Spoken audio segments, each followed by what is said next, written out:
a body A of mass m while falling vertically downward under gravity breaks into two parts, a body B of mass 1 by 3m and a body C of mass 2 by 3m.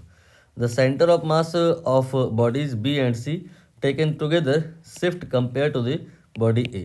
Question क्या है उसके पहले मैं answer बता दूं। Answer आएगा option A. Question एक बार समझ लेते हैं। कोई एक बॉडी है ए और ये बॉडी जो है ड्रॉप कराई है आपने, u0 है, अंडर ग्रेविटी वो नीचे आ रही है। तो अंडर ग्रेविटी इसे आप जब नीचे लाएंगे तो because of force due to gravity यहाँ पर इसमें एक्सेलरेशन होगा। एक्सेलरेशन ड्यू टू ग्रेविटी ये सब आपको ऑलरेडी पता रहता है, मैं लिख देता हूँ। ये हो गया आपका फोर्स ड्यू टू ग्रेविटी, ये हो गया एक्सेलरेशन ड्यू टू ग्रेविटी। इसकी वजह से आफ्टर फॉलिंग सम डिस्टेंस इसमें कुछ वेलोसिटी आ जाएगा, कुछ मोमेंटम आ जाएगा। v हो गया, m हो गया और p हो गया, लाइक दिस।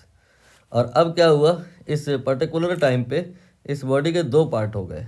इसका इन टोटल मास अगर हम कहें तो वो m है और इसके दो पार्ट हो गए। एक पार्ट सपोज करिए इधर है और दूसरा पार्ट इधर है। तो यहाँ पर ये आपका सपोज करो b है, ये आपका सपोज करो c है।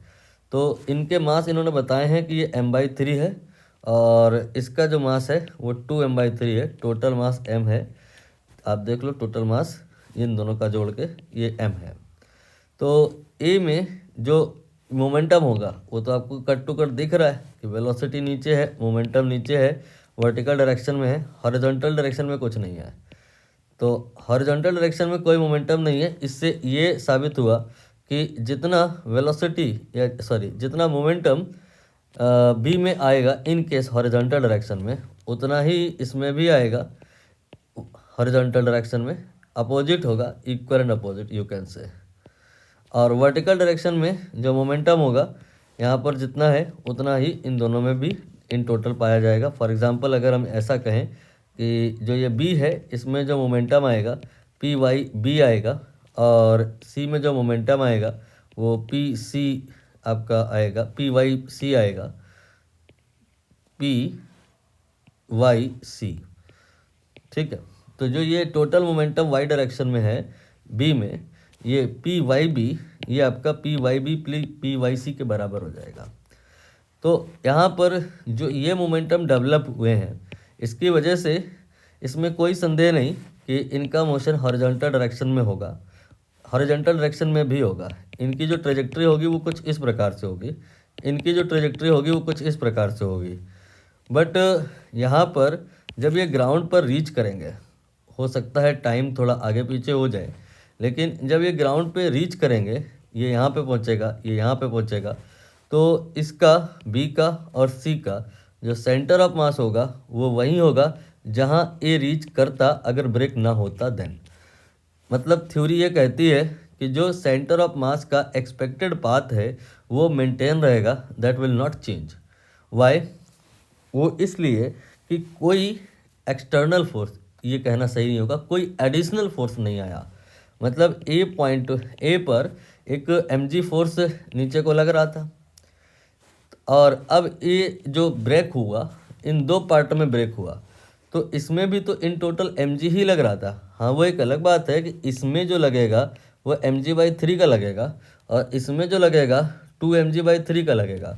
तो टोटल जो इस पे फोर्स है वो ए और बी और सी का जो सिस्टम बना है उस पर उतना ही है जितना ए पे था। और मोमेंटम जो होगा by the conservation principle B plus C का टुगेदर वो उतना ही होगा जितना ए का होगा। तो फोर्स भी वही है, मोमेंटम भी वही है, सेंटर ऑफ मास जो इन दोनों का कंबाइंडली बनेगा उसका एक्सेलरेशन भी वही होगा।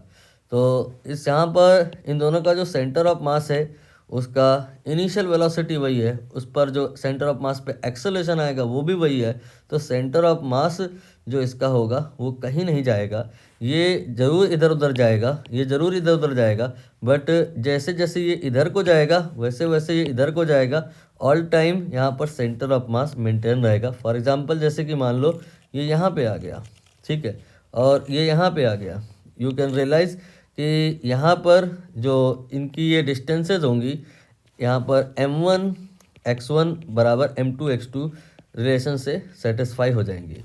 तो इनका और इनका जो सेंटर ऑफ मास होगा ऑलवेज भी will be in this line. Centre of mass का जो मोशन होगा वो वही होगा जो अगर ब्रेक ना होता ए बी और सी में, तो उससे कोई भी डेविएशन नहीं होगा, शिफ्ट नहीं होगा। ए ऑप्शन करेक्ट होगा।